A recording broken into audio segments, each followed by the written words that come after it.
"Mike!" he exclaimed, caught between surprise and relief. Mike Brown stepped inside, looking battered but intact.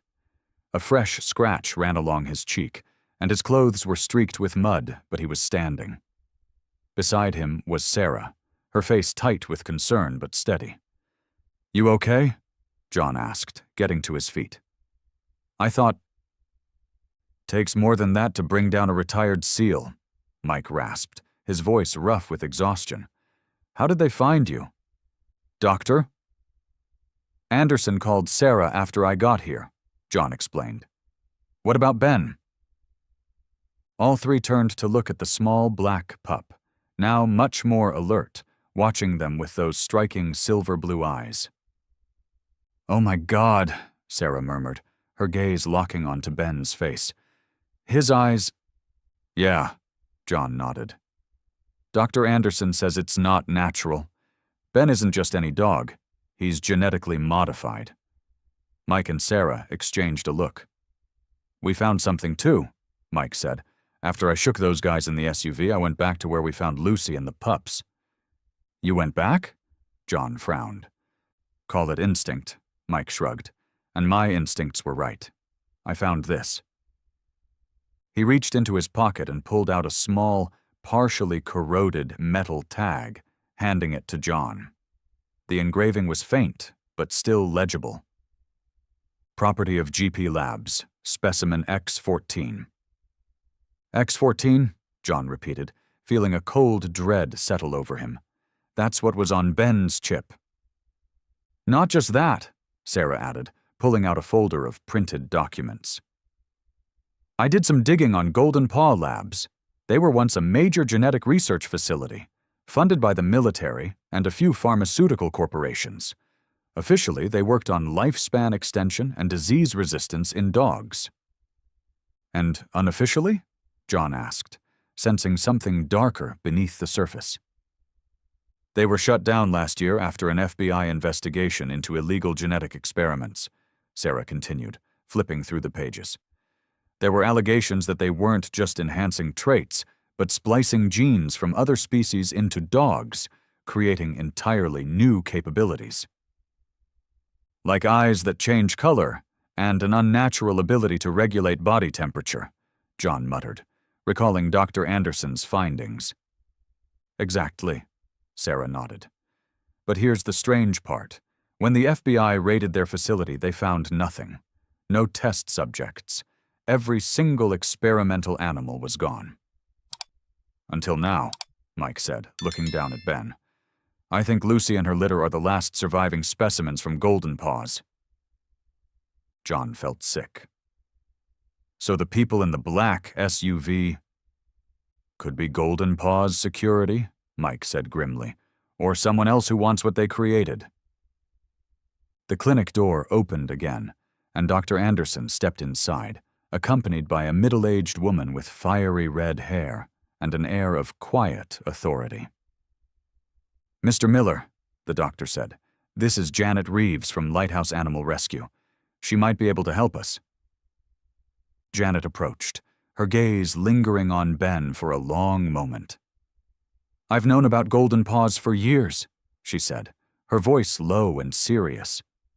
"We suspected they were using animals from shelters and rescue groups for their experiments, but we never had enough proof." "What do you know about them?" John asked. Janet sat down, her expression grave. Golden Paws started as a legitimate research facility, founded by Dr. Eleanor Grant, a geneticist once celebrated for her work on canine longevity. But when they lost mainstream funding, they turned to less ethical sources. "The military?" Mike asked. "Partially," Janet confirmed, "but also private corporations interested in exploiting genetic technology for profit. Dr. Grant became obsessed with creating a superior breed, dogs that were smarter, lived longer, and had extraordinary abilities." "Like temperature regulation?" John asked, remembering Ben's impossible survival in the snow. "Exactly," Janet nodded. "And other enhancements, enhanced vision, hypersensitive scent tracking, even non-verbal communication with humans at an advanced level." But what went wrong? Sarah asked. Why did the lab get shut down? A whistleblower, Janet explained. A young scientist inside the program leaked information, but by the time the FBI moved in, every test subject was gone, along with Dr. Grant herself. And now they're after Lucy and her litter? John realized, the full picture coming into focus. Especially Ben, since his traits are the most obvious. Janet stepped closer to Ben, studying the small pup carefully. This little one is part of the X series, experiments focused on enhanced vision and temperature regulation. From what I know, he's their most successful trial. Which is why they didn't hesitate to open fire to get him back, Mike said darkly. Janet nodded. Ben could be worth millions to the right buyer, but more than that, he's proof of illegal experimentation, enough to send a lot of people to prison. So what do we do now? John asked, feeling the weight of responsibility settle heavily on his shoulders. I have a plan, Janet said, her expression resolute.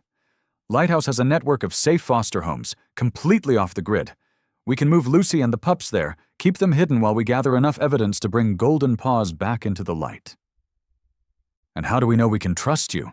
Mike asked, his soldier's instincts on high alert. Janet gave a knowing smile. Good question, Sergeant Brown. You don't. But Dr. Anderson has known me for 10 years, and I've spent 20 fighting against labs like Golden Paws. You're welcome to run a background check. Mike and John exchanged a look. We don't have many choices, John finally said. Those people aren't going to stop. There's one more thing you should know, Janet added, lowering her voice.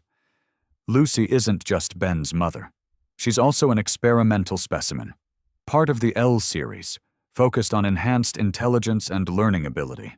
That's likely why she was able to survive and protect her pups under such extreme conditions. John thought back to Lucy's piercing, knowing gaze, the way she had prioritized her pups despite her own injuries, the quiet, almost human awareness in her eyes. When can we move them? He asked. Ben needs at least one more day to fully recover, Dr. Anderson said. After that, we can transport him to meet up with Lucy and the others. And what about the people in the black SUV? Sarah asked, concern clear in her voice. I've contacted a friend in the state police, Janet said. They're looking for the vehicle, but the suspects may have switched cars or left the area after last night's confrontation. Don't underestimate them, Mike warned. These aren't amateurs. They're trained and well-equipped. John looked down at Ben, who was watching him with those eerie silver-blue eyes, radiating absolute trust. He felt something shift inside him. Not just the need to save them, but the resolve to fight for them. He wasn't just a trucker who had stumbled into this mess. He was now their protector. I'll do whatever it takes to keep them safe, he said firmly. But I need to know exactly who we're up against. Janet reached into her bag, pulling out a thick folder. This is everything we know about Golden Paws and their operations. It's not much, but it's a start. If we can prove Lucy and the pups are the result of illegal experiments, we can force the FBI to reopen the case. John took the file, knowing that within these pages lay the key to understanding the enemy they faced. He flipped to the first page and saw the photograph of a silver-haired woman with piercing eyes, Dr. Eleanor Grant, the mastermind behind Golden Paws and its dark experiments. Tonight I'll head to Sarah's cabin to check on Lucy and the pups, Janet said. In the meantime, keep Ben here where it's safe. I'll arrange for transport to the foster home tomorrow. With the plan set, John turned back to Ben, resting his hand on the pup's small head. Everything's going to be okay, he murmured. I promise. Ben blinked, his silver-blue eyes filled with unwavering trust. And in that moment, John knew his life had changed forever. Once, he had been just a lone trucker, but now he stood in the middle of a battle to protect the extraordinary lives that had placed their faith in him. No matter who Golden Paws was, or how powerful the people in that black SUV might be, John wasn't going to let Lucy, Ben, or the pups go back to being nothing more than test subjects. Never again. The sun was dipping low in the western sky as John and Mike left the veterinary clinic, leaving Ben in Dr. Anderson's capable care. After discussing with Sarah and Janet, they decided Mike would drive John back to Pine Tree Gas Station to retrieve his Peterbilt. The shattered windshield needed repairs, and John needed to collect a few personal belongings before heading back to the clinic the next morning. Mike's old pickup rumbled down the snow-covered road, the sky now clear, with the golden light of the setting sun casting long shadows across the icy terrain. Inside the truck, the two men sat in silence, each lost in thought after the day's whirlwind of revelations. "You don't have to get involved in this, you know." Mike finally broke the silence. "You could hand Ben over to Janet and Lighthouse, walk away and go back to your life." John gazed out the window, watching the snow-laden pines blur past. "I don't think I can," he said simply. Mike nodded as if he had expected that answer. "Those dogs changed you, didn't they?" John turned to look at the rugged, battle-worn man behind the wheel. "I think they reminded me of who I used to be. Before—" He trailed off, unsure how to put it into words. "Before you lost someone," Mike finished for him.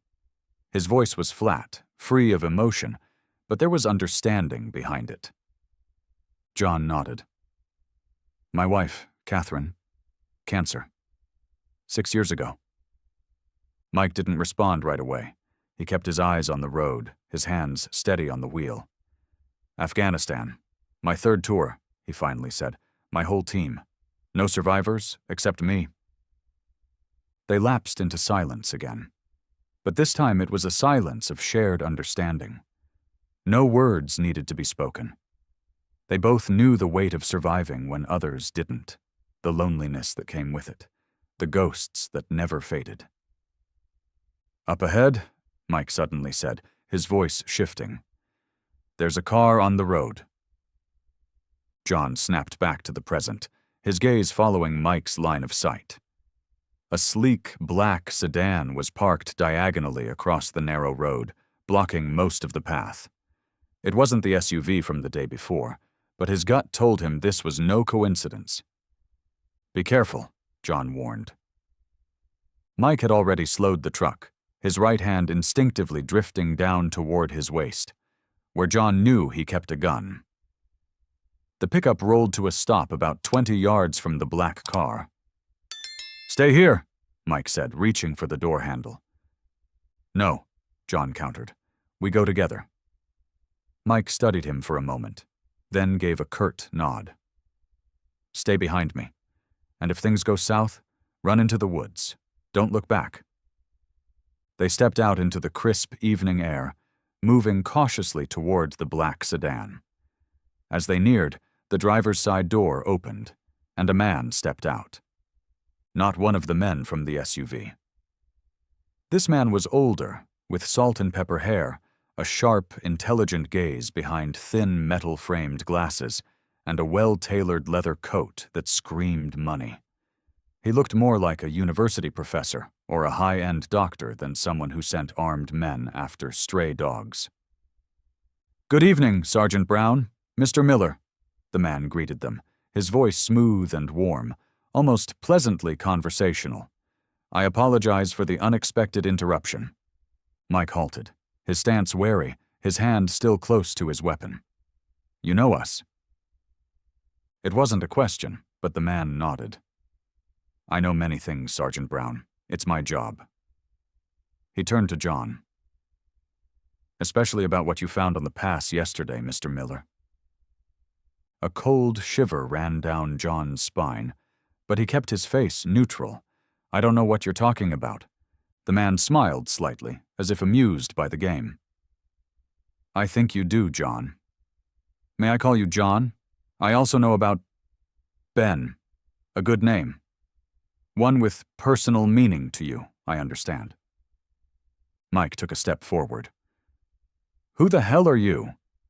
"Oh, my apologies. That was rude of me. the man said with mock sincerity. "Mason Hayes. I work for an organization that is very interested in the safe retrieval of certain valuable assets."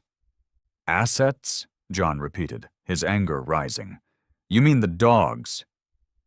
Hayes gave an indifferent shrug. "Perspective, John. To you, they're living creatures that need protection. To others, they represent millions in investment and years of research." "Golden Paws," Mike said bluntly. "You work for them." Hayes neither confirmed nor denied it. Instead, he looked around at the snow-covered landscape, as if admiring the scenery. "Beautiful, isn't it?" The purity of nature. But nature is also cruel. It evolves, adapts, transforms. We're simply accelerating the process. "By creating genetically altered animals, then hunting them down like prey when they escape?" John shot back, his voice sharp. Hayes turned back to John, his expression shifting. "Let's be direct, John. Those dogs, Ben, Lucy, all of them, aren't just pets. They are the result of cutting-edge science, with the potential to revolutionize medicine, military applications, and much more, especially Ben." John kept his face neutral, but something tightened in his chest. "Why especially Ben?" "Because he's our greatest success," Hayes said, his eyes gleaming with something close to admiration. "The X-Series is a breakthrough, a perfected fusion of genetics from multiple species, designed to create an organism capable of surviving extreme conditions, possessing enhanced vision, and displaying superior intelligence. His value is immeasurable." "To who?" Mike cut in. "The military? Some biotech black market?" Hayes sighed, shaking his head as if disappointed by their narrow perspective. "You see, that's why people like you shouldn't be involved in this. You only see one part of the bigger picture." "I've seen enough," John said, voice edged with steel. "I saw a wounded mother dog trying to protect her pups in the snow. I saw Ben nearly die from pneumonia, and I saw men willing to pull the trigger to take them back." Hayes tilted his head, his expression almost regretful. "An unfortunate incident," he admitted. "I don't condone such crude methods. That's why I'm here, to offer a more civilized solution." "What kind of solution?" Mike asked, his stance still guarded. Hayes reached into his coat pocket. Mike tensed, ready for anything, but Hayes merely pulled out a business card and held it between two fingers. "It's simple," he said. "Forget what you found, John. Walk away. Go back to your normal life. Leave the dogs behind and you'll be well compensated for the inconvenience." John stared at the card, but didn't take it. "And if I refuse?" The polite smile on Hayes's face faded slightly. "Then things will become more complicated. The people looking for those dogs aren't as patient as I am. They won't stop, and they have resources." "You threatening me?" John asked, stepping closer.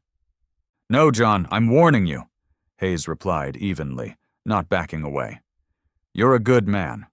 I know about your wife, your life before all this. You don't deserve to be caught up in what's coming if you keep going down this road." John's fists clenched, his anger rising, not just because Hayes knew about Catherine, but because of the way he stood there, calm, composed, confident, talking about Ben, Lucy, and the others like they were objects to be retrieved, not living creatures with a right to freedom. "You don't know anything about Ben," John said, his voice low and dangerous. "Not X-Series Ben. Not your specimen. The real Ben. The one who fought all night to survive. The one who looked at me with those eyes and trusted me even though I was a stranger." For the first time, Hayes hesitated. He studied John, as if reassessing him. When he finally spoke, there was a trace of genuine curiosity in his tone. "You've become attached," he said. "Interesting. I didn't expect you to be so sentimental." "This isn't sentiment," John shot back. "It's humanity, something you and the people you work for seem to have forgotten." Hayes exhaled, like a man disappointed in a stubborn child. I really hoped we could resolve this in a civilized manner." Once more, he extended the business card. "Here's my number. When you rethink things, and you will, call me." This time John took the card, but instead of pocketing it, he tore it in half, letting the pieces fall into the snow. "My answer is no," he said, voice firm. "And if you, or anyone from Golden Paws, come near Lucy, Ben, or any of the dogs, I will make sure the whole world knows exactly what you've done." Hayes watched him for a long moment. Then, unexpectedly, a small smile appeared on his lips. Not angry, not frustrated, but almost amused, as if John had just done something intriguing. "You know, John," he said, his voice almost conversational, "I think I'm beginning to understand why Ben responds to you. There's something about you, a certain conviction." He turned toward his car. "We'll meet again. I'm sure of it." Just as he reached the driver's seat, he paused. "Oh, and one more thing. Pay attention to Ben's eyes. They're not just special in color." He glanced at John over his shoulder. "They see more than you realize." With that, he got into his car, started the engine, and drove away, leaving John and Mike standing in the middle of the snowy road, the air around them still thick with lingering danger. "You think that was a threat?" John asked once the sedan had disappeared over the hill. Mike kept his eyes on the horizon. "Not exactly, more like an invitation." "An invitation?" "To play his game." Mike exhaled, his expression unreadable. "Hayes isn't like the guys in the SUV. He's smarter, strategic. He understands psychology." John thought about the strange encounter, about the way Hayes spoke of Ben with an almost obsessive fascination, and about the cryptic warning regarding Ben's eyes. "We should tell Janet about this," he said. "Things are getting more complicated." Mike nodded, and they got back into the truck. As they continued toward Pine Tree Gas Station, John couldn't shake Hayes's last words. "Ben's eyes see more than you think." What did that mean? And why had Hayes shared that information? One thing John knew for certain: the meeting had only strengthened his resolve. Ben, Lucy, and the pups deserved a better life than being test subjects for people like Hayes, no matter what their so-called bigger picture was. "We'll protect them," he vowed, half to Mike, half to himself. "No matter what it takes." The night sky stretched over Sarah's cabin like a vast black canopy, as John, Mike, and Janet gathered around the wooden table. Lucy lay on a thick rug near the fireplace, the 3 puppies curled up beside her. The flickering fire cast long, shifting shadows across the walls. "Hayes isn't just anyone," John said, finishing his account of the roadside encounter. "He knows too much about us. About Ben." Janet's face was grave. "Mason Hayes, I've heard of him. Dr. Grant's right-hand man. A specialist in biometeorology and behavioral science. He's dangerous. Not because of brute force, but because of his intellect." The backroom door opened, and Sarah walked in, her expression urgent. She was holding a small scanning device connected to a laptop. "I found something," she announced, voice quick with excitement. "When I was bathing Lucy, I noticed a small scar near her neck. I scanned it with Janet's chip reader and—" She placed the device on the table and turned the laptop screen toward them. "There's another microchip. Not a standard ID chip like the one Dr. Anderson found in Ben. This is a data storage device." "What does it say?" Mike asked, sitting up straighter. "Most of the data is encrypted," Sarah explained, scrolling through the complex lines of code. "But with my background in biological research, I was able to decrypt some parts." She pointed to the screen, where lines of genetic sequences and charts filled the display. "Lucy isn't just a test subject. She's a genetic carrier for the entire experimental line." "A carrier?" John repeated, his brow furrowing. "A host body that contains the complete genetic blueprint used to create the others," Janet explained. Think of it like this. Lucy carries the master genetic code that Golden Paws used to produce Ben and the rest of the litter. Sarah nodded. And that's not all. The data in the chip references something called Project Genesis. She scrolled down, revealing a stylized G logo. A project designed to create animals with not just enhanced natural abilities, but entirely new ones. Like what? John asked, a chill running down his spine. Sarah met his eyes. Like the ability to sense danger before it happens, the ability to comprehend human language on an advanced level, and… She hesitated, as if unsure whether to say the last part. The ability to transmit images and emotions through direct eye contact.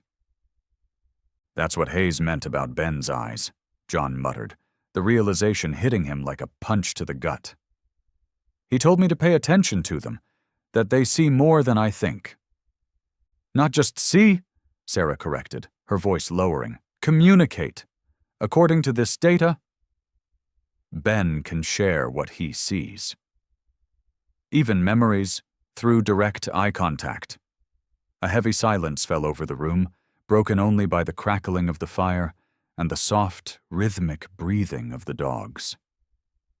John thought back to that moment in the clinic, when Ben had looked up at him with those silver blue eyes, and he had felt something deep, something unspoken, but understood.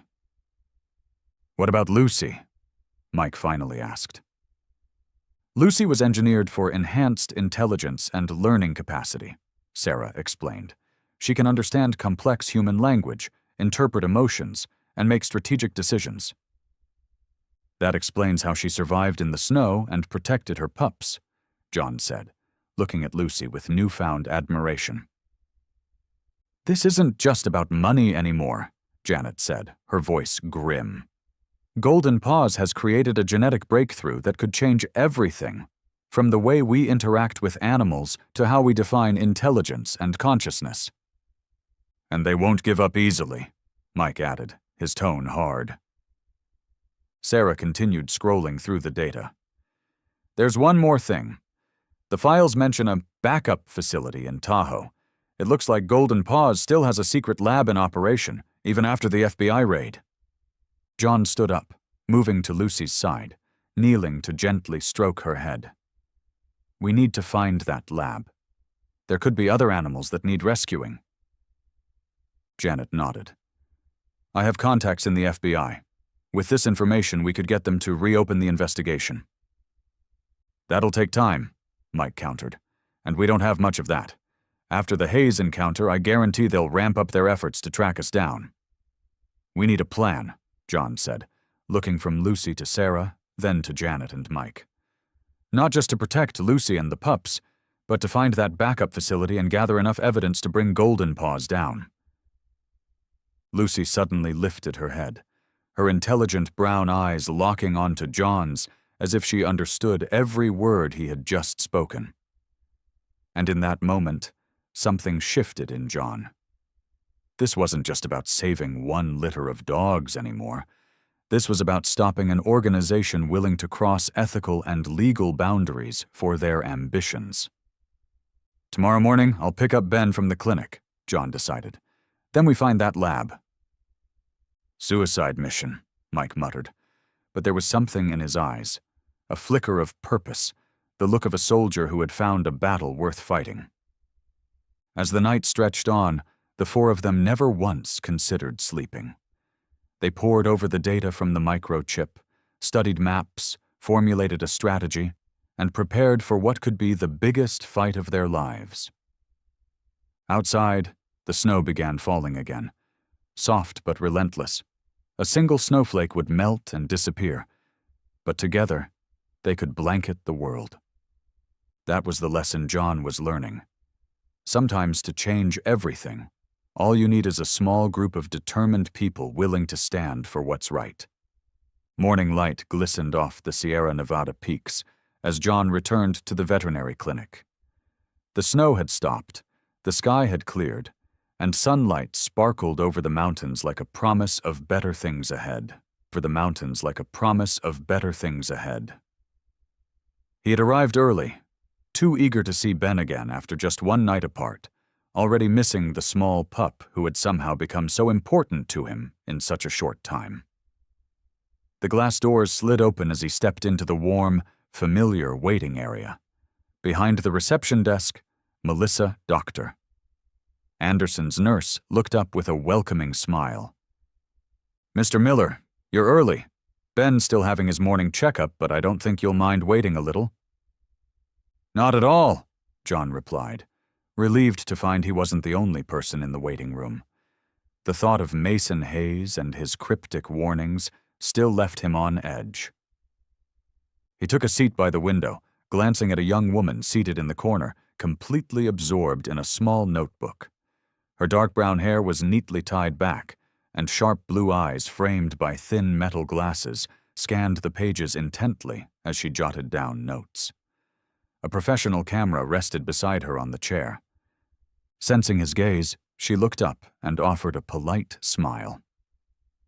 "Good morning," she said, her voice warm and steady.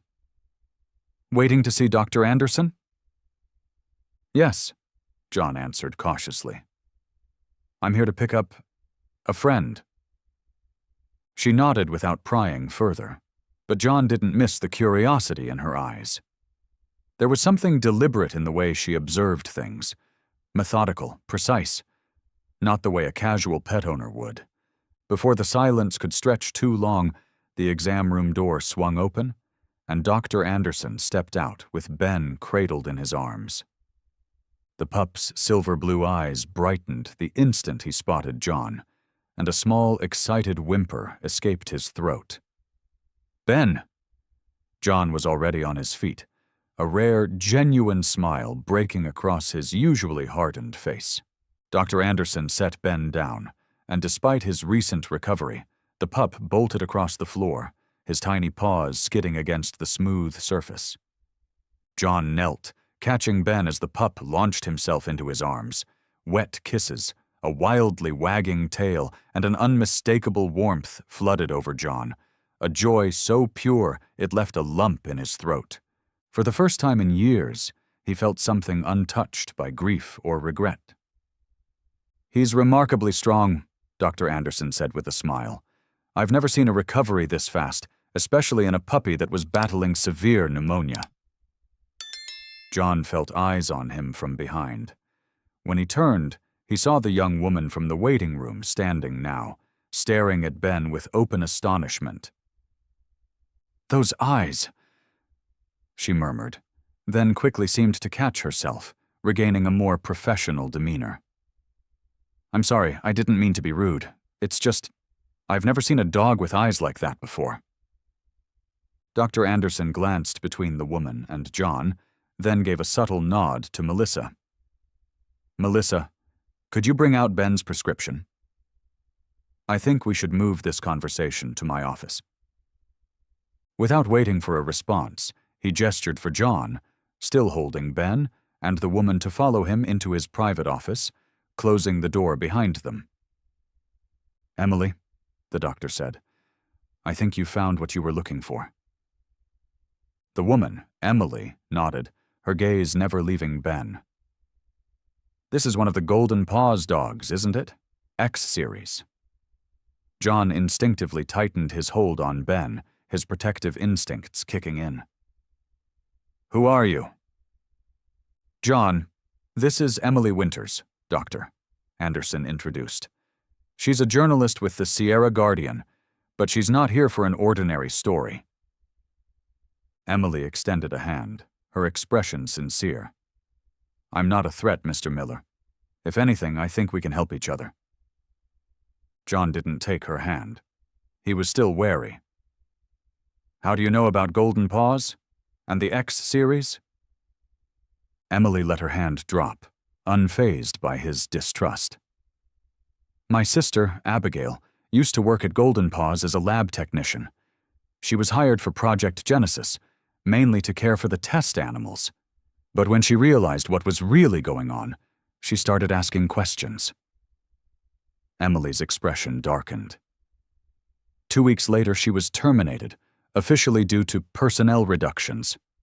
But before she left, Abby copied some of their research files. "So you're chasing a story?" John asked, still on edge. Emily shook her head. "Not a sensationalized one. I want justice for the animals that were treated as experiments and for everyone who's been harmed by golden paws." She hesitated, debating how much to reveal. After Abby was fired, she started having strange health issues. Doctors couldn't explain it, but she was convinced it was because of exposure to something in the lab. Dr. Anderson rested a hand on Emily's shoulder. "Emily reached out to me a month ago when she started investigating golden paws. I promised to let her know if I found anything connected." John looked down at Ben, who was listening to the conversation with almost unnatural focus. His silver blue eyes moved between the faces in the room, as if he understood every word. "How do I know I can trust you?" John asked, though his voice had softened slightly. Emily reached into her bag and pulled out a thick folder, placing it on the desk. "This is what Abby managed to collect on Project Genesis. It's not much, but it's a start. And this—" She pulled out a photograph and handed it to John. The picture showed a young woman with a bright smile holding a small black puppy. A puppy with the same piercing silver blue eyes as Ben. "This is Abby," Emily said, "and one of the X-series pups. She named him Blue because of his eyes. She adored them. That's why she couldn't stay silent about what was happening." Something in John shifted. The walls he had built around himself, the skepticism, the hesitation, began to crack. He looked at the photo, then back at Emily. In her eyes, he didn't see ambition or the eagerness of a reporter chasing a headline. He saw pain and determination, the look of someone who wanted justice, not fame. "Blue looks like Ben," John murmured. "He could be a littermate," Emily said. "According to Abby's notes, Golden Paws created at least 12 X-series pups, but only 4 survived past 1 month. Ben must be one of them." John felt Ben shift in his arms, the small dog stretching toward the photograph, his nose twitching as he sniffed it. His silver blue eyes flicked between the image of Abby and Emily, as if recognizing something, some connection he couldn't explain. "He knows something?" John said, surprised. Emily stepped closer, kneeling to be at eye level with Ben. "Hello, Ben," she said gently. "Do you remember Abby? She cared about dogs like you. She loved them." Ben tilted his head, then, without hesitation, licked Emily's hand. A small, simple gesture, but one that carried meaning. Emily let out a soft laugh, warm, surprised, touched. "I think that's a yes," Dr. Anderson said with a smile. John watched the interaction, feeling his doubts slowly dissolve.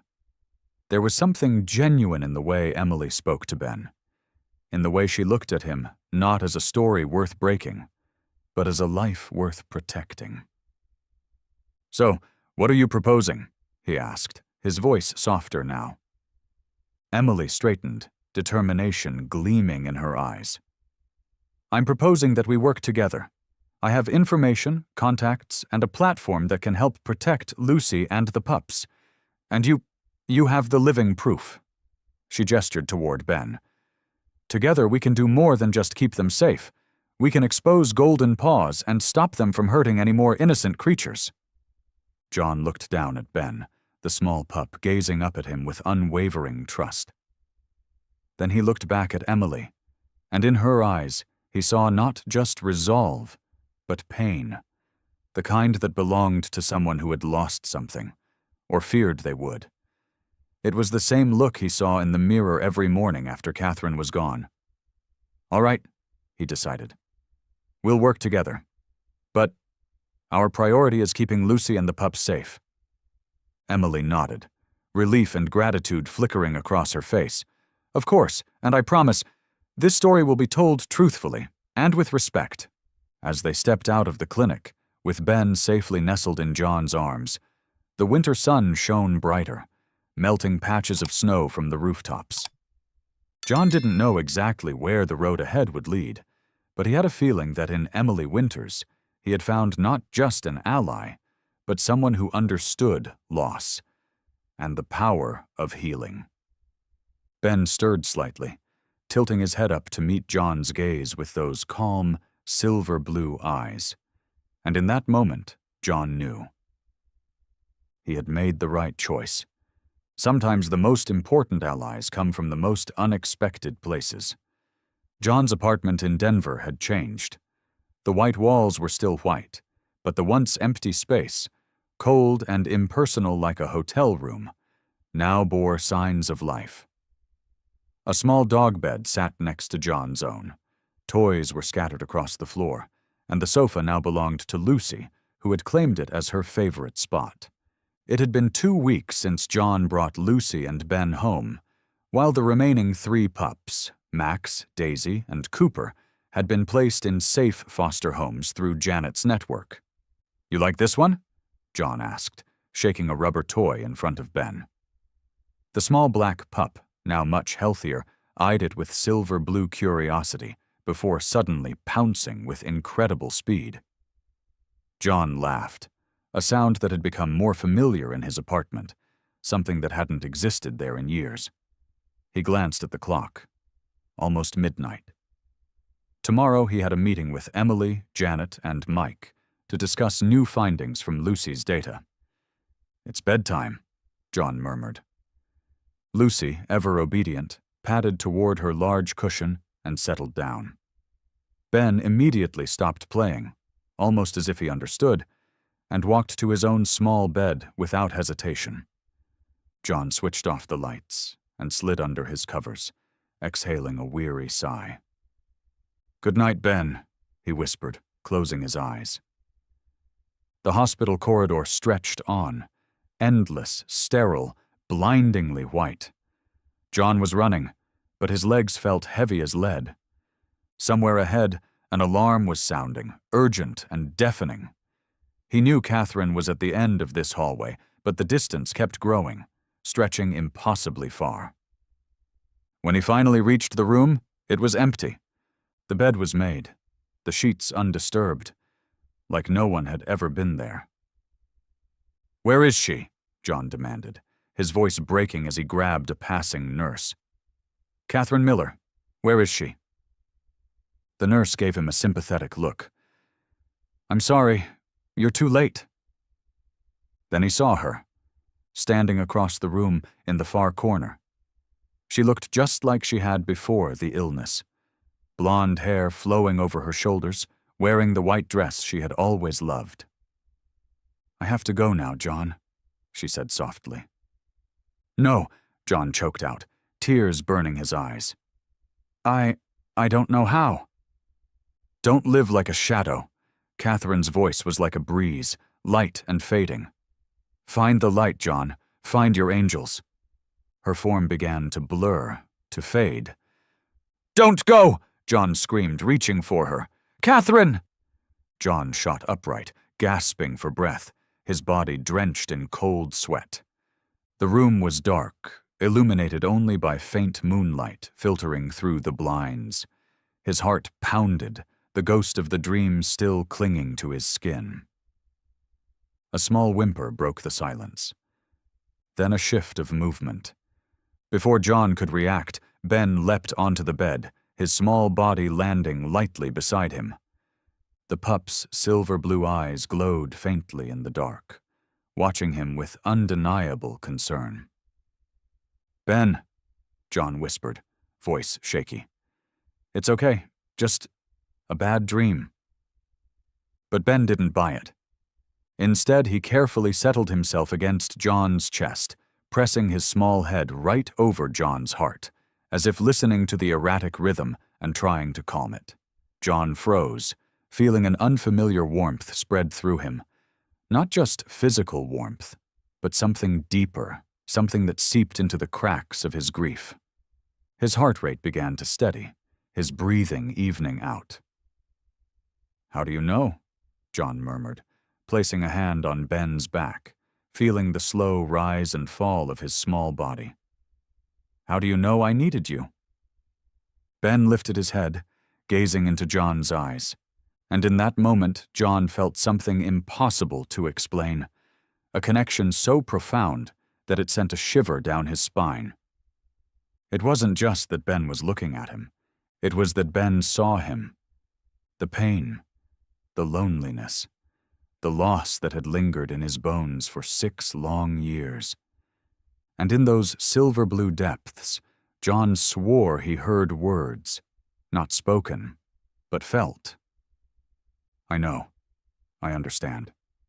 You're not alone anymore." A single tear slipped down John's cheek. Not the tears of sorrow he had shed in his dream, but something lighter, something closer to release. "Thank you," he whispered. Ben responded with a small lick to his fingertips, a simple gesture, yet somehow the most profound connection John had felt in years. That night, for the first time in a long time, John slept without another nightmare.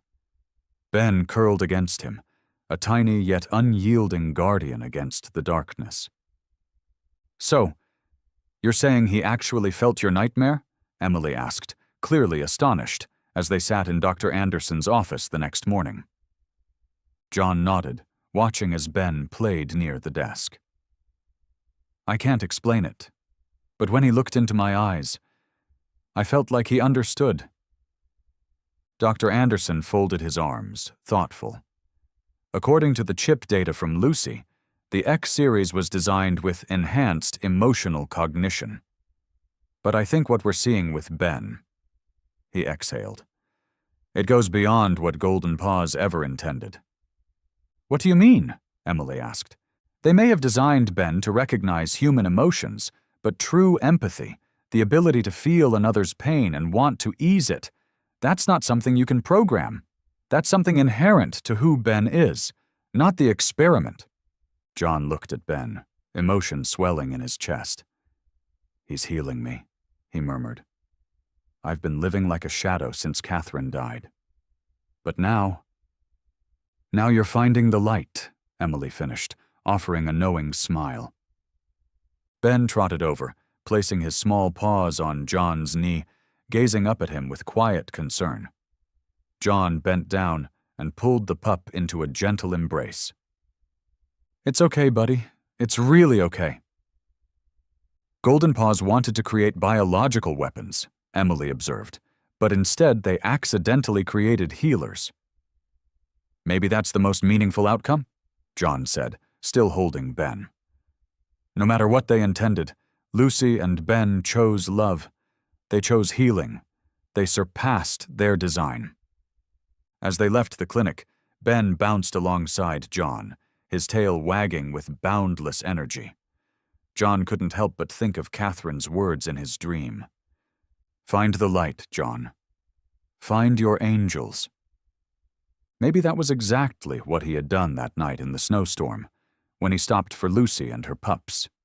Maybe he had found an angel in the form of a small black dog with impossible silver-blue eyes, a companion he never could have expected. Mason Hayes sat across from John in a small Denver cafe, looking vastly different from their last encounter. A wool sweater instead of a leather coat, tortoiseshell glasses instead of sunglasses, a thick file instead of veiled threats. "Thank you for agreeing to meet," Hayes said. "I think you deserve to know the full truth about your very special friends." John opened the file, his eyes immediately drawn to the title, Project Empathy Phase 1. Beneath it was a photo of Dr. Eleanor Grant. "Project Empathy?" John read aloud, skeptical. "I thought you were making biological weapons." Hayes shook his head. "That's a misunderstanding. Project Empathy was initiated by Dr. Grant after she lost her son to PTSD. The goal was to create animals with deep emotional intelligence, companions who could connect with human emotions and heal psychological wounds in ways traditional therapy never could." John flipped through the pages, stopping at a photo of a soldier with haunted eyes, the unmistakable look of severe PTSD. Sitting beside him was a dog that looked exactly like Lucy. The brain scan charts below showed a significant shift in the soldier's neural activity before and after interacting with the dog. Lucy is part of the L series, Hayes explained, designed with an extraordinary ability to sense and ease psychological distress. He paused, watching John closely. And Ben is something else entirely. John felt a chill creep down his spine as Hayes continued. Ben is part of the X series, an advancement beyond anything we ever imagined. Those eyes aren't just a mutation. They're the gateway to his ability, a window into how he connects to the human mind. John's mind flashed back to that night, his nightmare, the suffocating grief. And then Ben, pressing against his chest, somehow knowing, somehow understanding. "Why are you telling me this?" John asked, his voice edged with suspicion. "To show you what's at stake," Hayes said.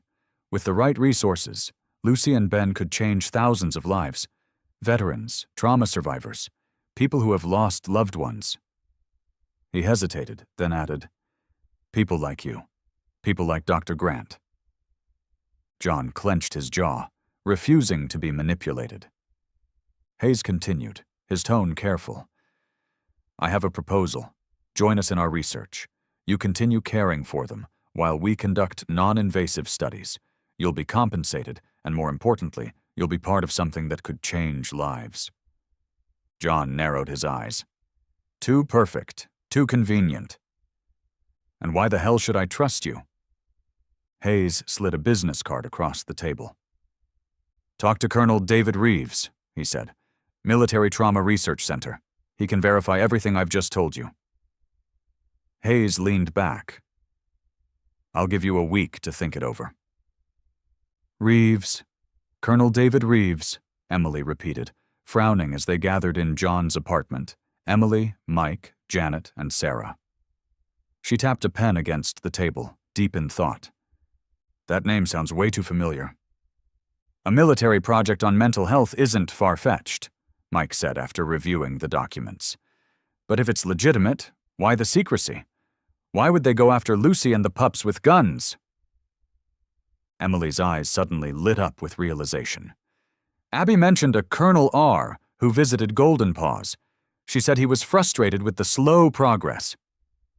"So Reeves is real," Janet mused. "But that doesn't mean we can trust Hayes."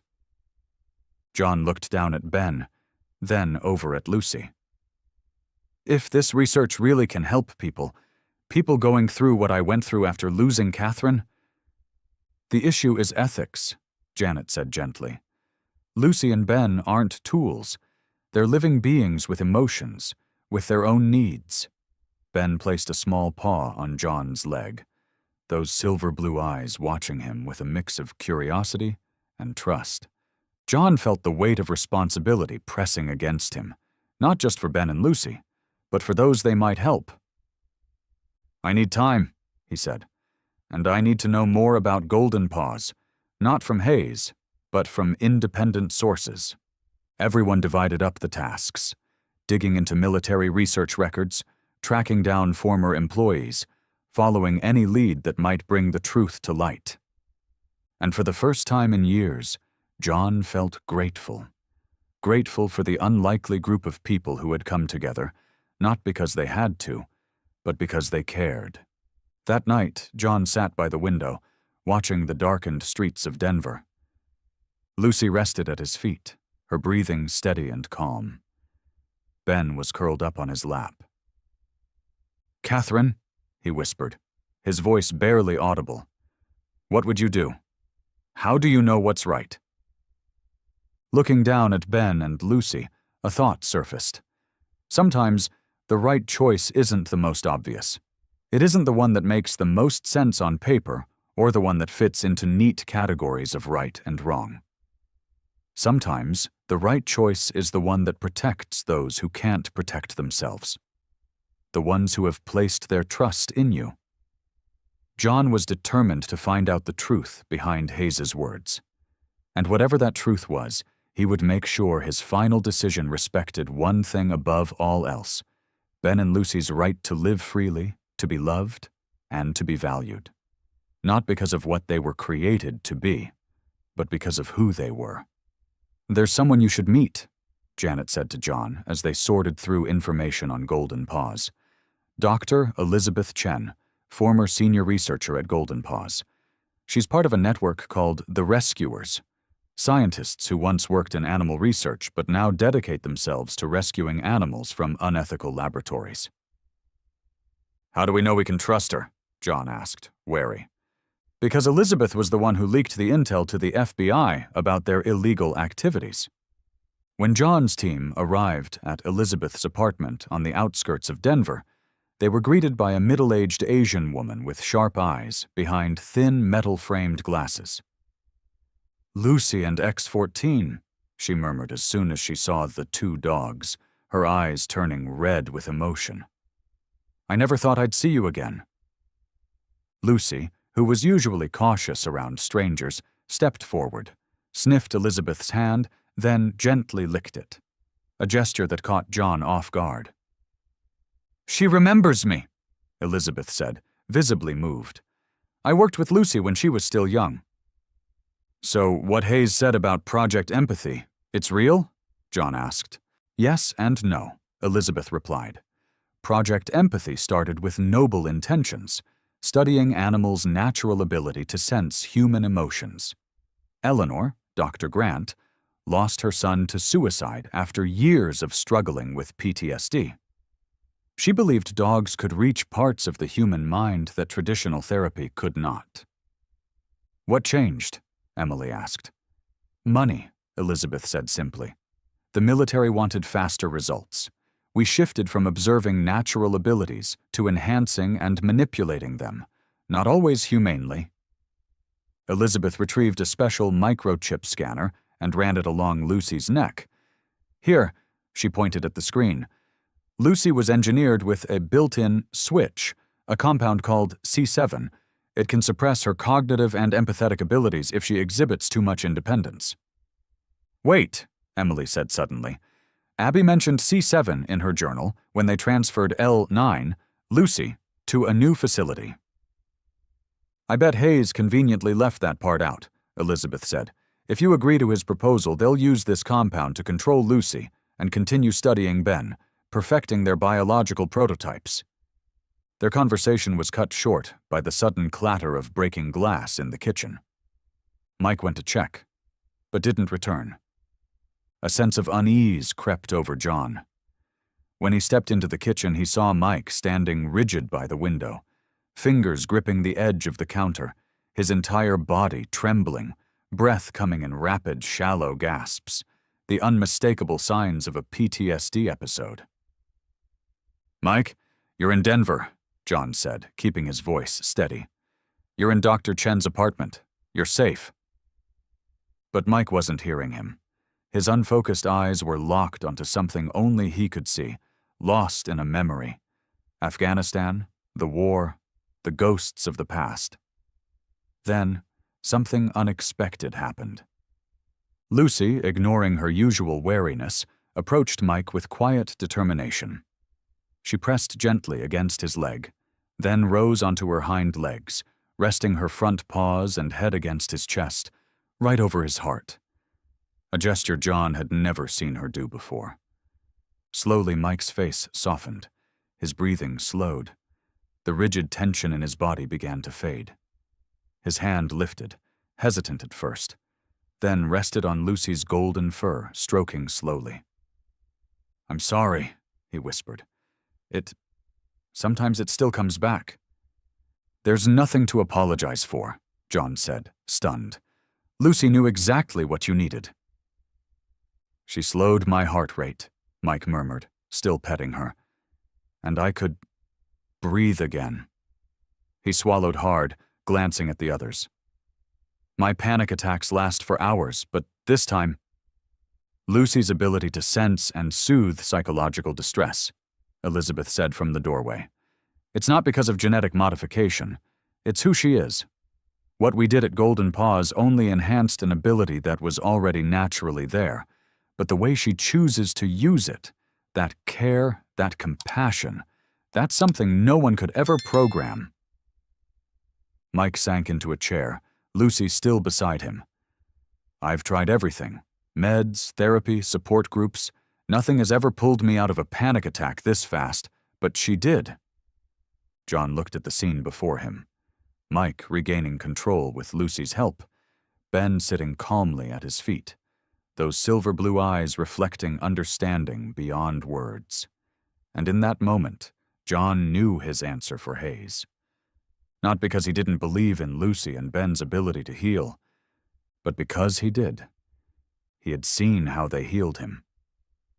And now he had witnessed how Lucy helped Mike. But this was not something that belonged in a lab, not something that should be harnessed and controlled like a tool.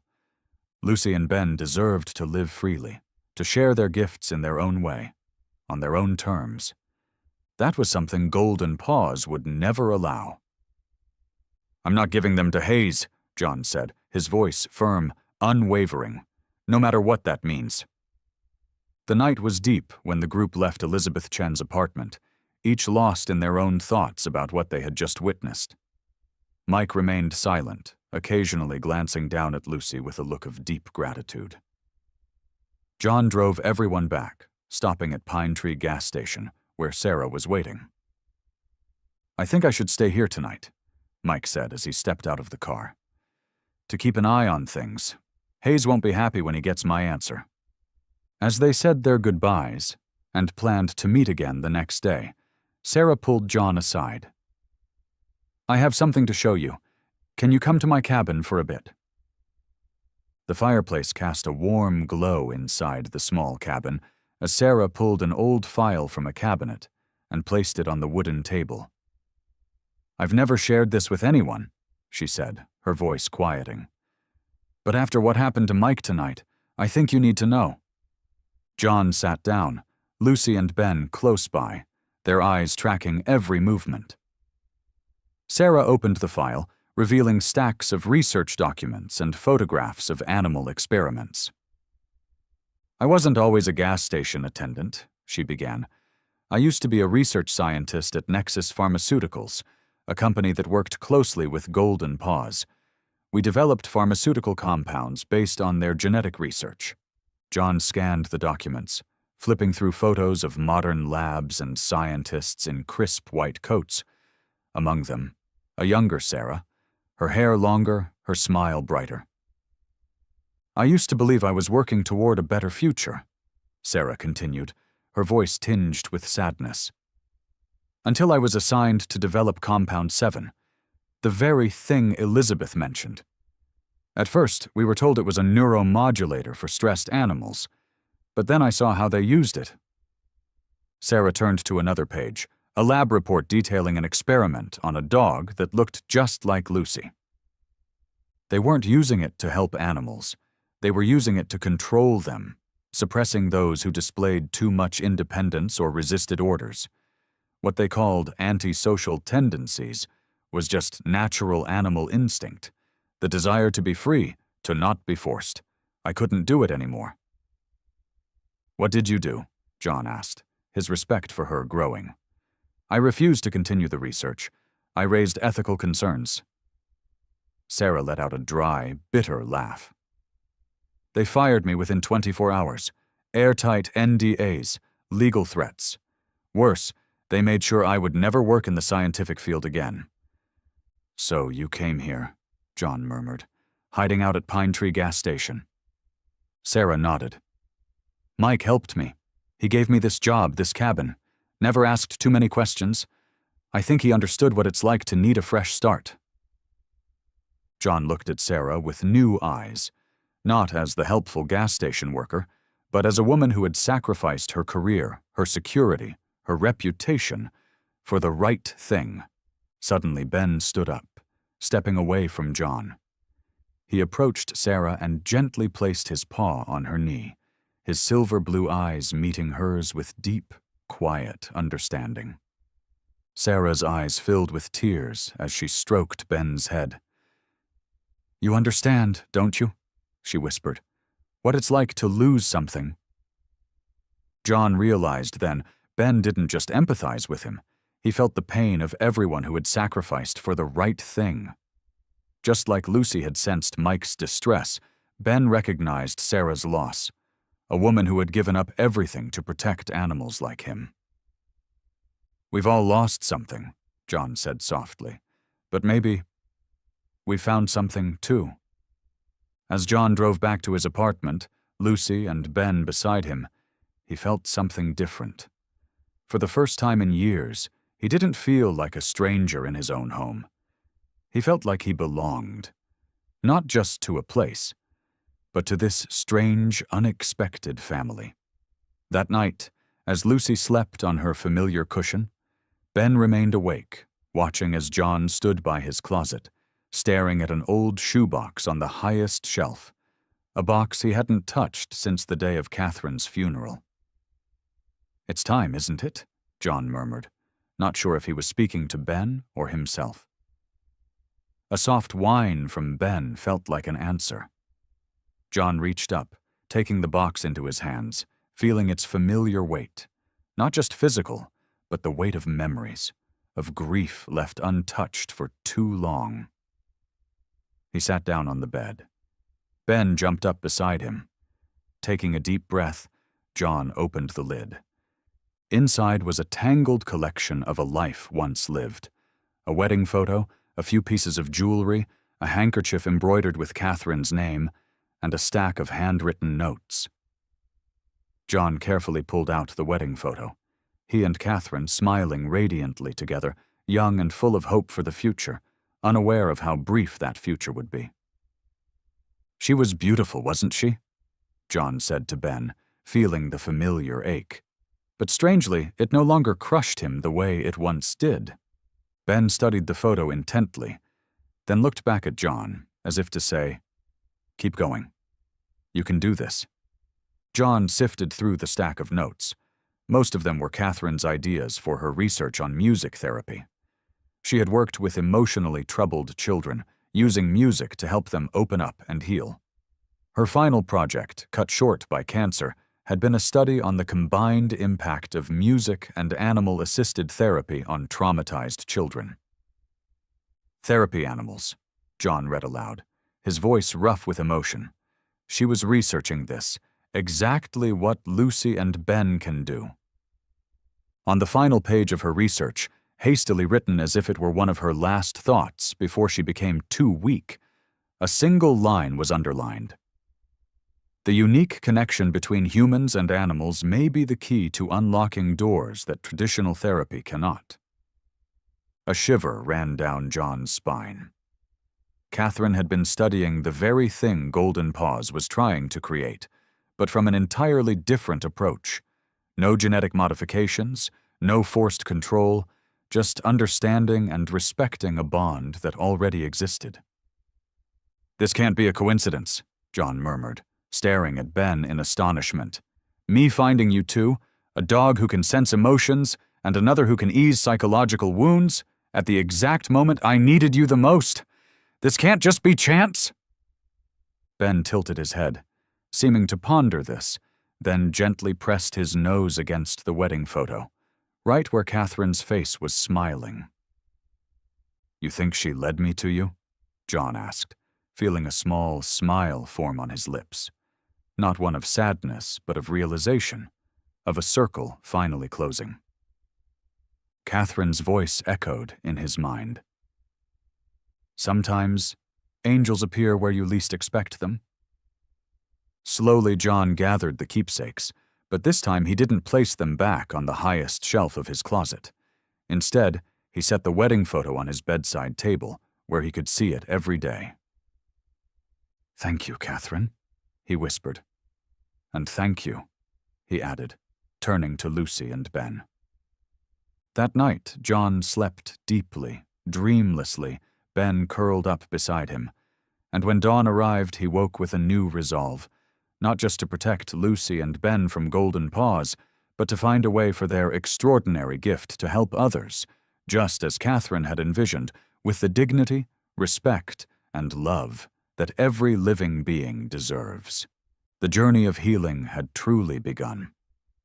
The office lights at the Colorado Tribune still burned brightly at midnight, casting a glow over Emily as she hunched over her computer, her messy bun unraveling, the fifth cup of coffee now cold beside her.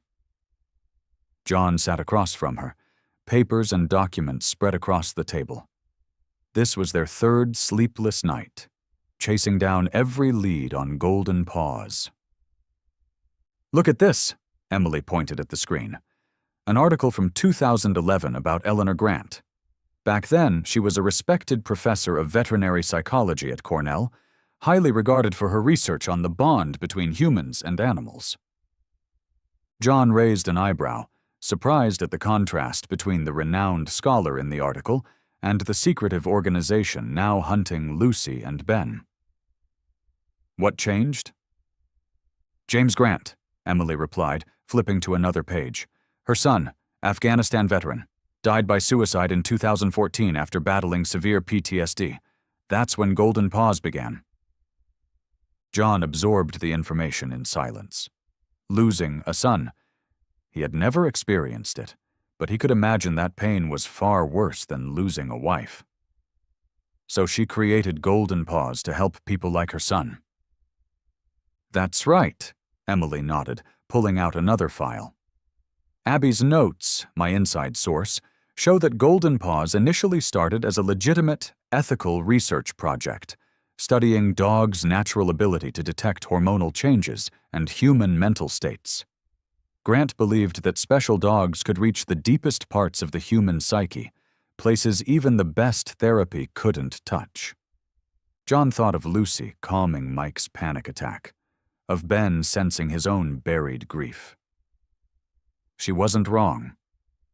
"Not at first," Emily agreed, flipping through more of Abby's journal. "But 3 years after its founding, everything began to change. 2 factors. Funding from pharmaceutical companies like Nexus, where Sarah used to work, and interest from the military." John picked up a photograph from the pile, a handshake between Dr. Grant and a man in military uniform. "Colonel Reeves?" "Exactly. The military wanted results. Fast. Not just studying dogs' natural abilities, but enhancing and controlling them. They proposed genetic modification." The room fell silent as John and Emily combed through the records, tracing the shift from a pure scientific study to genetic experimentation. "They started with small changes," Emily continued, her voice quieter. "Enhancing scent detection, vision, emotional perception, abilities dogs already possessed. But then they wanted more. Control, predictive capabilities, even the ability to influence human emotions." "Lucy is from line L," John recalled. "Designed for emotional perception and soothing psychological pain. Ben is from line X, experiments in deeper mental connections." "And that's when scientists like Elizabeth started leaving," Emily added. "They saw the project veer too far from its original purpose, no longer about helping, but about control and commercialization." John stared at another document, Golden Paws financial report, filled with staggering figures. Projected market value of the program, $4.7 billion. "That's why Hayes is after Lucy and Ben," Emily explained, "not just because of their abilities, but because they are living proof of what Golden Paws has done, experiments that cross legal and ethical boundaries." "How did it go this far?" John muttered, anger simmering inside him. "How did Grant forget her original mission?" Emily looked at him with understanding. Maybe she didn't forget. Maybe in some way she still believes she's fulfilling it, helping people like her son. Sometimes the road to hell is paved with good intentions. John glanced at the clock. Almost 3 a.m. They had spent days piecing this together, hunting down every thread, not for the sake of an explosive story, but for something deeper, understanding and protecting Lucy and Ben. "You know," John said, exhaustion laced with warmth, "when we first met, I thought you were just after a sensational headline." Emily smiled. And I thought you were just a stubborn man who didn't want to share his sources. They both laughed, the weight of the past few days lifting, if only for a moment. John realized Emily wasn't just a great journalist. She was someone who truly cared. She didn't see Lucy and Ben as a story. She saw them as lives worth protecting. I think we have enough now, John said, looking at the pile of documents. Enough to understand who they are, why they want Lucy and Ben, and most importantly, how to stop them. Emily nodded, carefully gathering the files into a secure folder. Not just evidence to expose Golden Paws, but a foundation for a different approach, one that respects the natural abilities of these incredible creatures without turning them into tools or test subjects. As they left the newsroom under the dim glow of dawn, John felt a newfound clarity. He had come to Emily because he needed a skilled ally, but now he realized he had found a friend, someone who understood and shared his belief that Lucy and Ben deserved to live as themselves, not as someone's experiment. "You're meeting Hayes tomorrow?" Emily asked as they reached the parking lot. John nodded, his expression resolute. "I'm going to give him my decision, not for my own benefit, not even for science, but for what's best for Lucy and Ben." "They're lucky to have you," Emily said softly. John shook his head, thinking about how Lucy and Ben had changed his life, how they had brought light into the darkness he had lived in for so long. "No," he said, his voice quiet but firm. "I'm the lucky one to have them." As the sun climbed higher, John drove home with a renewed sense of purpose. He had spent weeks searching for the truth, and now he knew exactly what he needed to do.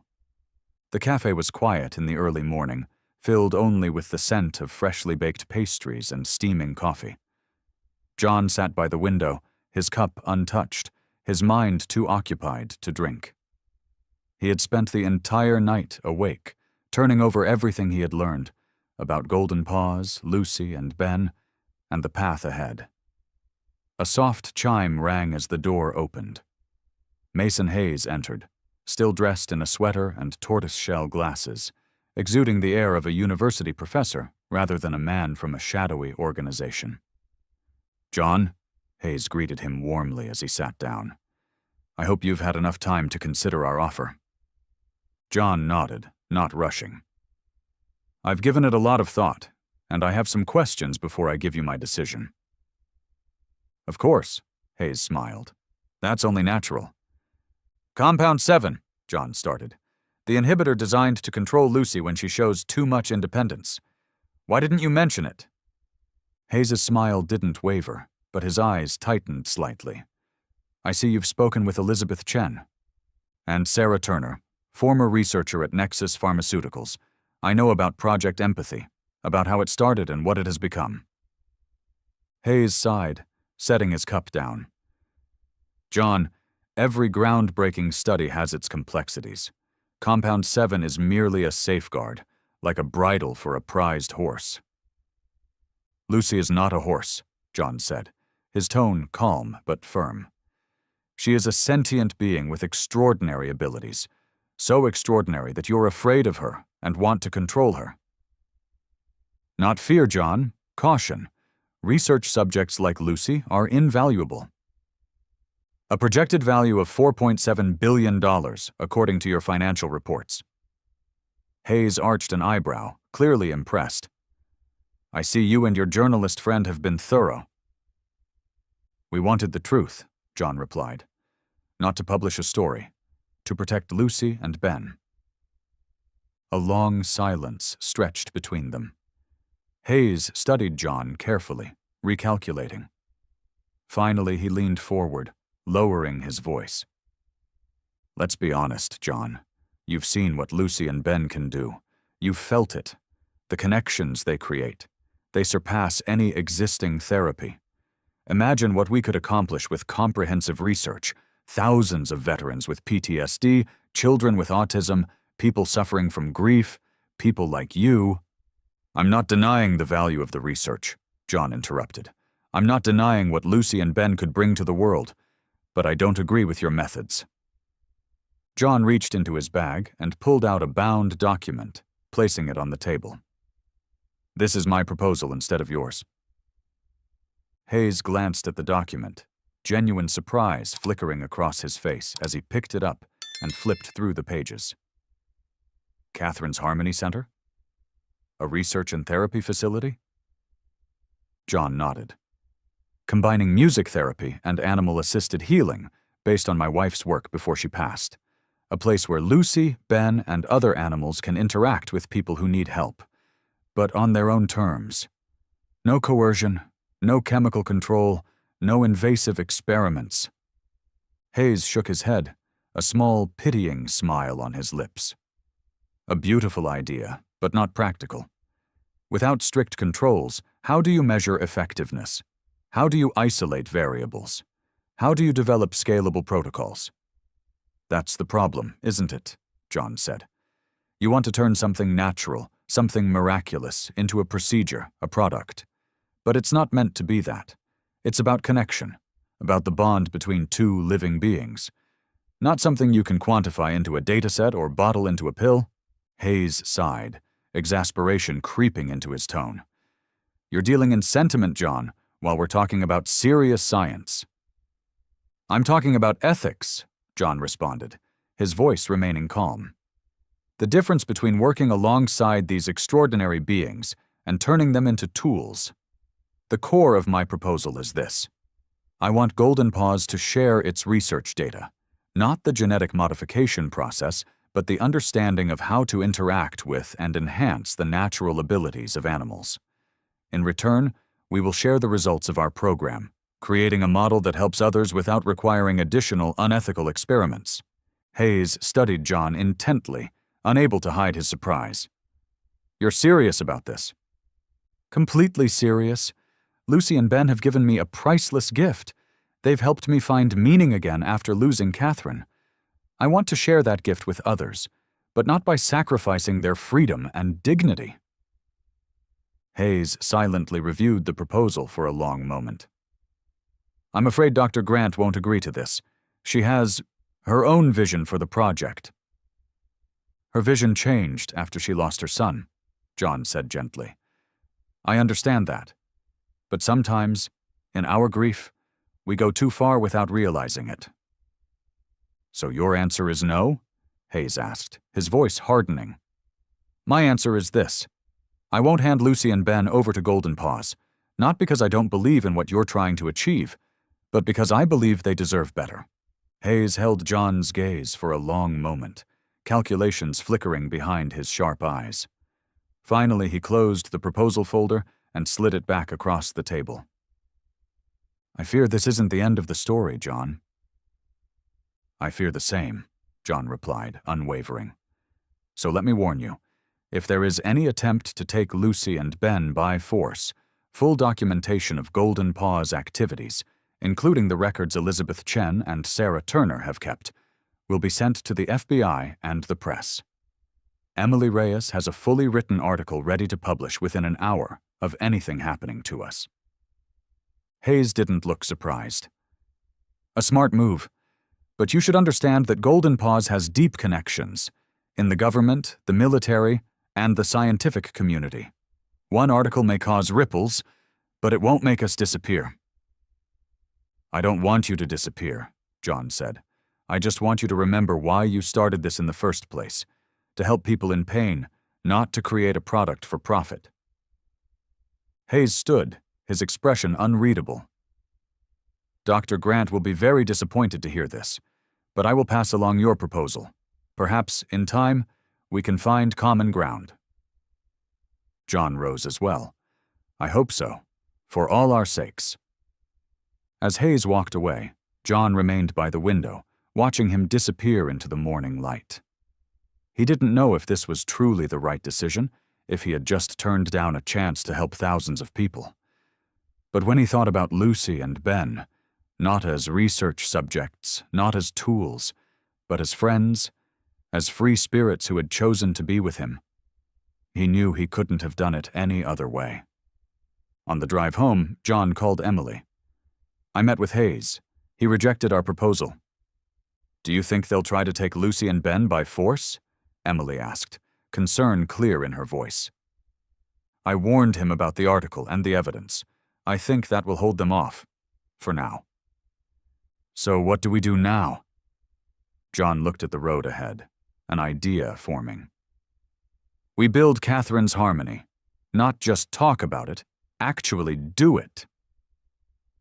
John, a project like that requires a lot of money and resources. I know, John replied, his voice steady. But we have something more valuable than money. We have a story that people will want to be part of, and we have each other.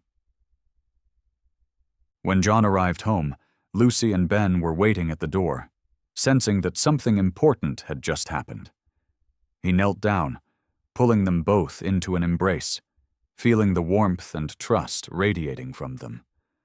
It's going to be okay, he whispered, unsure if he was saying it for them or for himself. We're going to build something good. Together. And in his heart, John knew this wasn't just a decision made out of reason or even morality. It was a decision made from the place that truly understood the value of friendship, loyalty, and the freedom that Lucy and Ben had brought into his life. The spring sun cast a golden glow over the two-story wooden building on the outskirts of Denver. A simple carved wooden sign reading Catherine's Harmony welcomed visitors to the lush, tree-lined grounds. A year had passed since John's fateful encounter with Mason Hayes. Inside the spacious music room, John stood quietly at the doorway, watching an 8-year-old boy play the piano under the gentle guidance of a therapist. Ben lay by the piano, occasionally glancing up at the boy with his patient silver-blue eyes. When the boy hit a wrong note, his frustration evident, Ben stood up and placed a small paw on his knee, a simple, quiet gesture of connection that had helped this autistic child open up to the world after years of silence. In another room, Mike was leading a group of veterans in learning how to work with therapy dogs. Lucy, now the center's most experienced teacher, demonstrated how to approach someone experiencing a panic attack. The tension that once lined Mike's face was gone, replaced by the calm of a man who had found a new purpose. The program is coming along beautifully, Sarah said as she approached John, balancing a stack of files in her arms. With her solid scientific background, she had become the center's key advisor, designing therapy programs that combined music and animal-assisted healing. Better than I ever hoped, John admitted with a smile, especially considering we started with almost nothing. Nothing except a viral article by Emily, a wildly successful crowdfunding campaign, and two of the most extraordinary beings in the world, Sarah teased. Emily's article about John's journey with Lucy and Ben had sparked a nationwide conversation, not just about Golden Paw's unethical practices, but also about the broader ethics of animal research. Dr. Grant had withdrawn from public life after multiple allegations surfaced, but the real surprise had arrived 3 months ago. A package sent to Catherine's Harmony, filled with confidential research documents from Golden Paws, accompanied by a short note. Do the right thing with these. John had never been sure whether it came from Hayes, Grant, or another scientist with a conscience, but the information had proven invaluable in better understanding how to care for Lucy and Ben. You should head to your office, Sarah suggested. Emily just brought in the final print proof of the book. In the small office, Emily was opening a box of books, her face glowing with excitement. Look at this, she beamed, holding up a hardcover copy with the title 4 Paws, 1 Heart, A Journey from Loss to Healing. It looks incredible, John said, carefully taking the book in his hands with reverence. The publisher says pre-orders have exceeded expectations, Emily added, still thrilled. And all royalties are going straight to the scholarship fund for kids who can't afford therapy. As the sun set, the center gradually quieted. The therapists and patients had left for the day, leaving only the core group. John, Emily, Mike, Sarah, and Janet, along with Lucy and Ben, sitting on the porch, enjoying a rare, peaceful moment. You know, John said, gazing at the garden where several other therapy dogs played. "Catherine once told me, sometimes angels appear in the most unexpected places." "She was right," Mike nodded, watching Lucy rest after a long day of work. "I think I finally understand that now," John continued, "but I never imagined my angels would have 4 legs and fur." A quiet chuckle rippled through the group, a shared understanding passing between them. They had been through so much together, from the sleepless nights fearing golden paws to the joy of seeing the first child open up because of Ben, to the first veteran who finally slept through the night thanks to Lucy. Ben climbed onto John's lap, his silver blue eyes locking onto his with a depth that went beyond species. John thought about the road that had brought him here, from a broken, grieving man to the founder of a sanctuary for healing. The circle had come full. "I think Catherine would be proud," Janet said softly, reading John's thoughts. John nodded, realizing that thoughts of his wife no longer carried only sorrow, but gratitude for what she had left behind, not just in memory, but in inspiration. "Yes," he said, "I think she would be very proud." As the sky deepened into a rich twilight, John looked at his unconventional but perfect family, the friends and the extraordinary animals that had found each other in the most unlikely of circumstances. He understood now that no matter how painful loss could be, love and healing always found a way to return, sometimes through the most unexpected means, like a mother dog and her remarkable pups appearing at exactly the moment he needed them most. And maybe, John thought, that was the real miracle. The story of John, Lucy, and Ben reminds us that the path to healing from deep wounds often reveals itself in the most unexpected ways. Sometimes it is in our darkest moments that we find light from the most unlikely sources, perhaps through a new friendship, an unforeseen purpose, or even the companionship of 4-legged friends. John's journey, from the pain of losing his wife to discovering new meaning through protecting and working with Lucy and Ben, is not just a story of personal healing, but a testament to the power of compassion and connection. When we open our hearts to others and to the world around us, we don't just heal ourselves. We create ripples of healing that extend far beyond us. Have you ever experienced a moment when your own pain was eased by an unexpected source of comfort? Share your story in the comments below.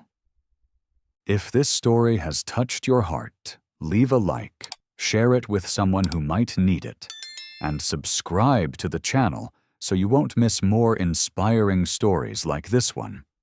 Your share might be the ray of hope that someone out there is waiting for. Remember, no matter what you're going through, the path to healing is always there. And sometimes, the best companions on that journey come from the places we least